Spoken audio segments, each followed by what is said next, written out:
Welcome back to my channel Malabika লাইফস্টাইলের সকল বন্ধুদের অনেক অনেক ভালোবাসা। তো তোমার বন্ধুরা কেমন আছো? আশা করছি ভালো আছো, সুস্থ আছো এবং তোমাদের ভালোবাসায় আমিও বেশ ভালো আছি। হ্যাঁ, তোমরা তো টাইটেল থাম্বনেল দেখে বুঝতেই পারছো, আজ হচ্ছে জন্মদিন, মনুর জন্মদিন, মানে আমার বড় মেয়ের জন্মদিন। তো এই যে ও আগের দিন, এটা আগের দিনের জন্মদিনের আগের দিনের ভিডিওটা, আজকে হচ্ছে মঙ্গলবারের ভিডিও এটা। তো এটা সোমবার দিনে সন্ধ্যাবেলা ভিডিওটা তোলা হয়েছে। তো ও কেনাকাটি করতে গেছিলো বাবা, মানে ওর পাপার সঙ্গে, মানে তোমাদের দাদাভাইয়ের সঙ্গে, মানে জন্মদিনের কিছু গিফট, ও মানে সামান্যই কিছু গিফট, ও পেন্সিল বক্স প্রয়োজন হচ্ছিলো, তো পেন্সিল বক্সের বায়না করলো, তাই পেন্সিল বক্স কিছু ড্রেস, তো ওই সবগুলো কেনাকাটিগুলো গিয়ে করে নিল। আর কিছু বাজার দোকান তোমার দাদাভাই সেরে নিল, আর যা যা কেনার কিছু কিনে নিয়েছে সেগুলোই তোমাদের সঙ্গে শেয়ার করছি। কালকে জন্মদিনের দিন কীভাবে মনের জন্মদিনটা আমি পালন করব এবং কি করব, তোমরা সঙ্গে থেকো, স্কিপ না করে ভিডিওটা দেখতে থেকো। তো চলো সঙ্গে থেকো। যেহেতু সোনাই ছোটো, আমি চটপট করে সবসময় বেরোতে পারি না রেডি হয়ে, তার জন্য মনোর বাবার সঙ্গেই বেরোলো। আর তোমার দাদাভাই হচ্ছে কালকে কাজে বেরোবে, মানে দোকান খুলবে, তার জন্য আজকেই সব কাজকর্ম বাজার দোকানে সেরে ফেললে আমি সকাল সকালই রান্নাটা বসিয়ে দেবো, তার জন্য আজকেই সব প্রস্তুতিটা নেওয়া হলো। আর ওই যে মনুর একটা ড্রেস, আর হচ্ছে অন্য কিছু ড্রেস মনু পরতেই চায় না, শুধু ফ্রক পরবে গরমে। তো তার জন্য ওই ফ্রকই, পাতলা সুতির একটা ফ্রক কিনে দেওয়া হলো, যাতেও গরমে পরতে পারে তার জন্য। আর এমনিতে এক গাদা ড্রেস আছে, এমনিতে সবারই তো থাকে, সেটা কোনো কথা না, কিন্তু কেনার মতন কোনো যে কিছু নেই সেটা কিন্তু এরকম কিছু এখন প্রয়োজন নেই, আপাতত ওটাই প্রয়োজন ছিল, তাই ওই রকমই ড্রেস কিনেছি। আর এটা হচ্ছে ফটো ফ্রেম। তো ফটো ফ্রেমটা হচ্ছে মানে মনুর বোনের, মানে আমার ছোটো সোনার ছোটো মেয়ের, তো ওর হচ্ছে ফটো ফ্রেমটা নিয়ে এসছে। তো জন্মদিনে তোমাদের সঙ্গে কিছু গল্প করি, মানে একই মাসে দুই বোনের জন্মদিন, মানে হচ্ছে আষাঢ়েতেই জন্মদিন। আষাঢ়ে মনুর হচ্ছে বড় মেয়ের হচ্ছে 10 তারিখে জন্মদিন, আর ছোটো মেয়ের হচ্ছে 20 তারিখে জন্মদিন। আমি মাঝে মাঝে মজা করে বলি, ছোটো মেয়ে যেহেতু সিজার, তাই বললাম যে ভাবি যে সিজারটা যদি 10 দিন আগে হয়ে যেত, একসঙ্গে দুই বোনের কী সুন্দর মজা করে জন্মদিন হতো, তাই না? এটা মজা অ্যাকচুয়ালি, জেনে ওপরওয়ালাই জানে কে কবে কোন দিনে আসবে। আর আগের দিনের কথা ভাবলে গায়ে কাঁটা দিয়ে ওঠে, সেটা তো অবশ্যই তোমাদের সঙ্গে শেয়ার করব। তো চলো, সেই কথা বললে তোমাদেরও গায়ে কাঁটা দিয়ে উঠবে। আর এই যে মিষ্টি টিষ্টিগুলোও সব কিনে রেখে এসেছি, কিন্তু একটাই প্রবলেম, কী বলো তো, এখানে তো এখনও ফ্রিজের ব্যবস্থা করি, মানে ফ্রিজ নিই যেহেতু এখানে, আর এইসবগুলো একটু রাখার প্রবলেম, জানি মিষ্টিগুলো একটা রাতের মধ্যে থেকে যাবে। আর কি নিয়ে এসেছে দেখো, এটা কেক। তো আমি বললাম মনুকে, তাহলে একটা বোনের জন্মদিন 20 তারিখে যেহেতু আষাঢ় মাসে, সেদিনে তাহলে একটা কেক কাটা হোক, বোনের 1 বছর পূর্ণ হবে। তো মনু বললো ঠিক আছে তাই। আর তাই তোমাদের দাদা বললো তাহলে একটুখানি কেক খা, বলে এই কিছু জাস্ট কেক কিনে নিয়ে এসছে। তা রাখা তো যাবে না যেহেতু ফ্রিজ নেই, তো আগের দিনেই, জন্মদিনের আগের দিনেই কেকটা খাওয়া হচ্ছে। তো কেকটা খেতে সুন্দর ছিল, দেখতে পাচ্ছ সোনাই কেমন হামলা মারছে, মানে ওকে সামলাতে গিয়ে আমরা ব্যস্ত হয়ে যাই, মানে খাই না, শুধু মাখবো, এইসব চিন্তাধারা। ভালো সোনাই, ভালো ভালো। আর এখানে কিছু হিমসাগর আম কিনে নিয়েছে, তোমাদের দাদাভাই বললো যে আম হচ্ছে বছরের শেষ আম, খেয়ে নি, আর হয়তো পাওয়া যাবে না হিমসাগর আম, কিন্তু আমগুলো ভীষণই মিষ্টি ছিল। তো সেদিনকে নিয়ে এসে আমরা কেটে ফেলেছি আম। তো চলো, শুভ সকাল বন্ধুরা। তারপরের দিনে, মানে জন্মদিনের দিন 10ই আষাঢ়, আর হচ্ছে 25শে জুন, মানে তারিখগুলো একই পড়েছে, শুধু বারটা সোমবারে হয়েছিল, মঙ্গলবার পড়েছে, এটুকুনি তফাৎ। তো চলো, আজকে রান্নাবান্না কী হয়েছে, তো রান্নাবান্না তো সেভাবে দেখাতেই পারিনি, কিন্তু ব্যস্ততার মধ্যে, সকালবেলা ভীষণ ভীষণ ব্যস্ততার মধ্যে রান্না করেছি, মানে একা হাতে সামলানো, মানে রান্নাটা তো কোনো ব্যাপার না, কিন্তু সোনাইকে নিয়ে সামলে রান্নাটা করাটা ভীষণই টাফ ব্যাপার। তো চলো, না বকবক করে কী কী রান্না করেছি সেগুলো দেখানো যাক। দেখতেই তো পেলে এক হাঁড়ি ভাত করে ফেলেছি, আর এদিকে করে নিয়েছি পটল আলুর তরকারি। আর এটা হচ্ছে মুগের ডাল, কারণ মনু হচ্ছে মুগের ডাল খেতে পছন্দ করে, সব রকম ডালই খায়, তার মধ্যে মুগের ডালটা ওর ভালো লাগে, তার জন্য মুগের ডালটাই বানিয়েছি। তো প্রত্যেকটা জন্মদিনের দিনে মানে মুগের ডাল আর পটল আলু তরকারিটা বোধহয় থাকেই, মানে এরকমই আমার মনে হচ্ছে। আর এদিকে একটু উচ্ছে শাকের তরকারি করে নিয়েছি তোমাদের দাদাভাইয়ের জন্য, মনু তো এটা খাবে না, তো তোমার দাদাভাই যেহেতু ভালোবাসে, ওর একটু রাখলাম এই সবজিটা। হচ্ছে এটা বড়ি দিয়ে, বেগুন দিয়ে, আলু দিয়ে অল্প করে নিয়েছি, তেঁতুর তরকারি। তো এটা শুকনো ভাত দিয়ে খেতে ভালো লাগে, মুখ খারাপ থাকলে তো ভীষণই ভালো লাগে, এই আর কি। আর এই হচ্ছে টক, আবোল তাবোল টক করেছি, আবার মনুর ভালো লেগে গেছে। টক করার জন্য কিছু ছিল না জানো তো, তোমার দাদাভাই কালকে বাজারে গেছে, আমি বলতেই ভুলে গেছি, আমাকে বলছে বলোনি কেন। তো তারপর আমি কী করলাম, মা দিয়েছিল টক খাওয়ার জন্য বড়ি, সেই বড়ি দিয়ে তেঁতুল দিয়ে, টক গুলে তেঁতুল ছিল, তেঁতুলকে ভিজিয়ে টক গুলে মিষ্টি দিয়ে করেছি না, বড়িটাকে ভেজে সুন্দর হয়েছে, মনু তো পছন্দ হয়েছে খুব, মানে প্রথমবার খেয়ে বলছে মা হেভি হয়েছে টকটা, আমার ভীষণই পছন্দ হয়েছে টক। আর এই যে পমফ্রেট মাছ, এটা হচ্ছে ঝাল করে নিয়েছি। আর তোমাদের দাদাভাই বললো মাংসটা অন্য দিন খাবো, আজকে মানে খাবি, আজকে যেহেতু জন্মদিনের মাংসটা খেতে হবে না, তো অন্য দিন মাংসটা খাবি, তার জন্য মাছই করে নিলাম। তো কোনো রান্নাই তোমাদের সঙ্গে আজকে দেখাতে পারিনি, তাই রান্না করার পর শেয়ার করছি। আর এদিকে এসো ভাজাভুজি কী কী করেছি দেখানো যাক। তো এটা হচ্ছে ঢ্যাঁড়স ভাজা, ঢ্যাঁড়স ভাজাটা একটু পেঁয়াজ আর পোস্ত দিয়ে বানিয়েছি। ভালোবাসে পেঁয়াজ পোস্ত দিয়ে ঢ্যাঁড়স ভাজা খেতে। আর হচ্ছে আলু ভাজা করেছি, আলু ভাজা, বেগুন ভাজা, আর হচ্ছে কি পটল ভাজা। আর বেগুন ভাজাটা কেউ খায় না জানো তো, আমার তো অ্যালার্জি, খাই না। তোমার দাদাভাই আগে খেতো, এখন ওর সমস্যা হচ্ছে অ্যালার্জির সমস্যা, তার জন্য ও খায় না। আর মুনুর অ্যালার্জির সমস্যা কিন্তু ভালোবাসে, তার জন্য ভালোবাসে বলে এই 2 পিস শুধু ভেজেছি। তাও 2 পিসের মধ্যে কী বলবে, 1 পিস পড়ে রয়েছিল, মানে কার কাছে খাবে, কে খাবে মানে কার কাছে যাবে, অবস্থা খারাপ। একটা বেগুন ভাজা খেয়েছিল, একটা পড়েছিল এরকম। আর এই যে পায়েস, মণিভোগ চালের পায়েস, কাজু বাদাম কিশমিশ দিয়ে করেছি। তো ভীষণই ভালো হয়েছিল পায়েসটা খেতে। তো মনু বলছে মা পায়েসটা আর হচ্ছে চাটনিটা সব থেকে আমার বেশি ভালো লেগেছে। আর কী একটা ব্যাপার বলো তো, সকালে রান্না বান্না আমার হয়ে গেছে, তোমাদের দাদাভাই বেরোবে 10টা সাড়ে 10টার মধ্যে, তাই মনুর জন্য 1 বাটি পায়েস তুলে রেখে দিলাম, দিয়ে ওকে টিফিনটা শুধু দিয়ে দিলাম, তারপর সাজিয়ে গুজিয়ে মনুকে দেবো। এই আর কি, যে কাঁসারের বাটিতে 1 বাটি পায়েস মনুর জন্য তুলে রেখেছি। তারপর আর আমার সকালে স্নান টান সব কিছু হয়ে গেছে, মানে কাজকর্ম করতে লেগে গেছি, নিজে ফ্রেশ হওয়ার টাইম নেই, মানে ফ্রেশ এই জাবল তাবল করে ফ্রেশ হয়েছি। কী বলো তো, সকালে মানে ওয়াশরুমে যাওয়া, দাঁত মাজ, এসবগুলো যে কী কষ্টে হয়, মানে এগুলোও কেউ আমার বদলে করে দিলে মানে ভালো হয়, এরকম ব্যাপার।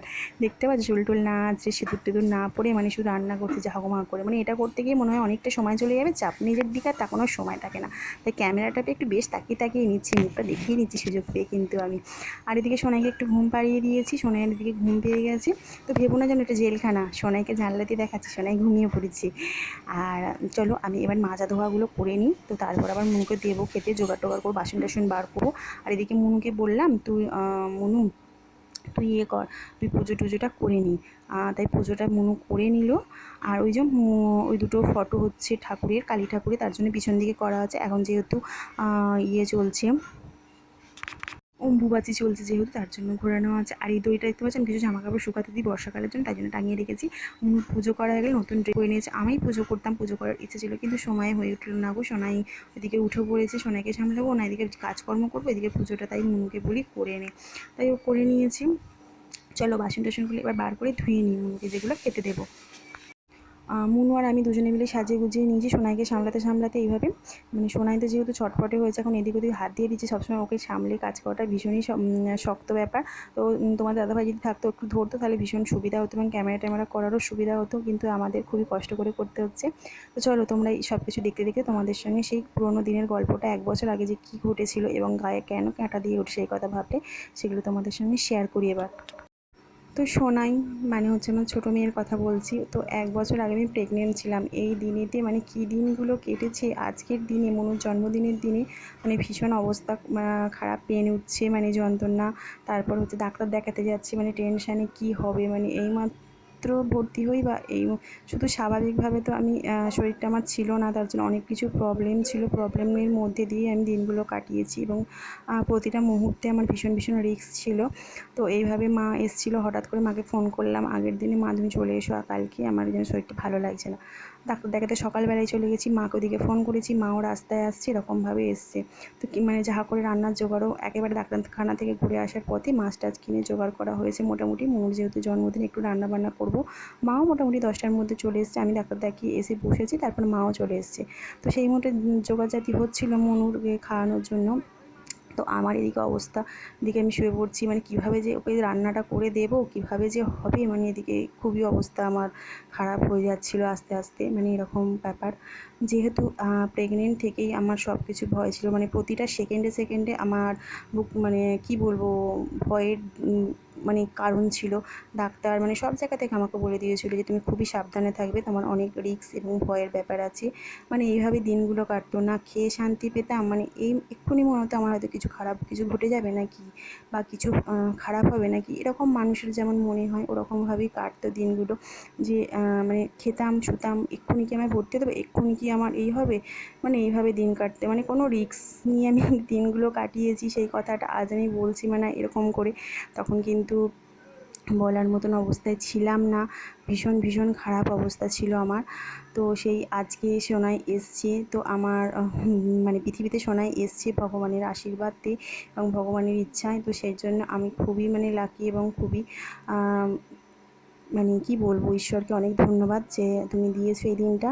তার জন্য ঈশ্বরের কাছে প্রার্থনা করি। তো অনেকে হয়তো ভাবে দুটো মেয়ে বা একটা মেয়ে হলো ছেলে, কিন্তু এইসব যখন দিনগুলো ভেবে ওঠা যা, আমি যদি আমার জায়গায় সে যদি এই দিনগুলো কাটিয়ে উঠতে পারতো, কাটিয়ে ওঠার পরে এত রিস্ক নিয়ে যদি একটা বেবি মানে পেয়েছি, তখন যদি ছেলে কিংবা মেয়ে যদি করি, সেখানে কিন্তু অনেক বড় পাপ হয়ে যাবে। আরে বিশ্বাস করো, সেই আমার মনে হয় না যে না এ মেয়ে হয়েছে ছেলে হলো না কেন। আমার যে মনে হয় যে এত আমি রিস্ক নিয়ে বা এত কিছু সমস্যার মধ্যে দিয়ে আমি যে একটা সুস্থ সন্তান পেয়েছি, এটাতে আমি ভীষণ লাকি। ঈশ্বরের যে আমার কাছে সবথেকে বড় আশীর্বাদ এটা, বিশ্বাস করো আমার এটা মনে হয়। যারা বলে, আমি কিছু মুখের উপর সবসময় চটপট করে বলতে পারি না, কিন্তু আমার মনে খুবই কষ্ট হয় এবং ব্যাপারটা খারাপ লাগে। তাদের মনগুলো ভাবি কতটা ছোট, ছেলে চাই এরকম আশা। হ্যাঁ, ঈশ্বর মানে দিয়েছে সন্তান, এতে আমি সন্তুষ্ট হব না? আমি ছেলের জন্য আশা করব কেন? সন্তান তো সন্তানই হয়, তাই না? ছেলে হ্যাঁ হতে পারে, একটা যেহেতু মেয়ে আর একটা ছেলে হলে আমাদের দুটো দুরকম হলে কিন্তু ভালো লাগে, কিন্তু এটা তো আমাদের হাতের পুতুল বা হাতের কোনো জিনিস নয়। এটা ঈশ্বরের আশীর্বাদ এবং ঈশ্বরের ইচ্ছা ছাড়া এগুলো দিনগুলো আমাদের দেখা সম্ভব নয়।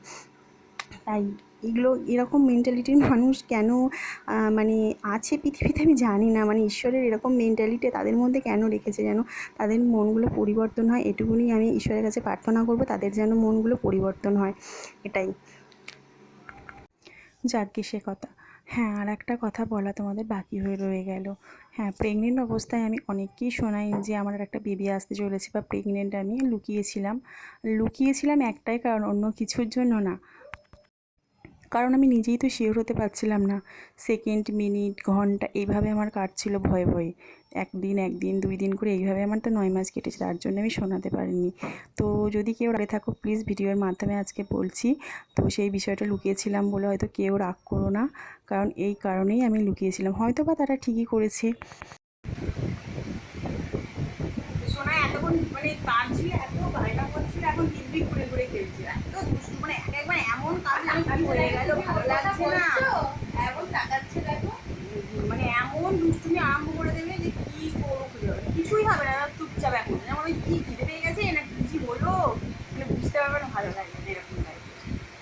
যাকগে সেসব কথা। ইমোশনাল হয়ে আজকে তোমাদের কাছে অনেকগুলো কথা শেয়ার করে ফেললাম। হ্যাঁ বন্ধুরা, আর একটা কথা বলতে ভুলে যাচ্ছি। সেই সময় প্রেগনেন্ট অবস্থায় আমি এই বিষয়টা লুকিয়ে গিয়েছিলাম, সবাইকে জানাইনি। কারণ হচ্ছে আমি তো নিজেই শিওর হতে পারিনি।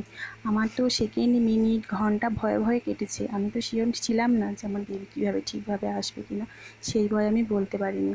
তো যারা রাগ করেছে, নিজেদের লোক হয়তো ভাবছে যে শোনায়নি, রাগ করাটা কিন্তু স্বাভাবিক। আমি হলেও হয়তো সেটাই করতাম। আজ তাই ভিডিওর মাধ্যমে তাদের কাছে সরি বলছি, কারণ এই কারণেই আমি লুকিয়েছিলাম। তো সবাই ভালো থেকো, সুস্থ থেকো। আজকে ভিডিওর মাধ্যমে অনেকগুলো কথা সবাইকে জানিয়ে দিলাম। টাটা, আর সবাই সুস্থ থেকো।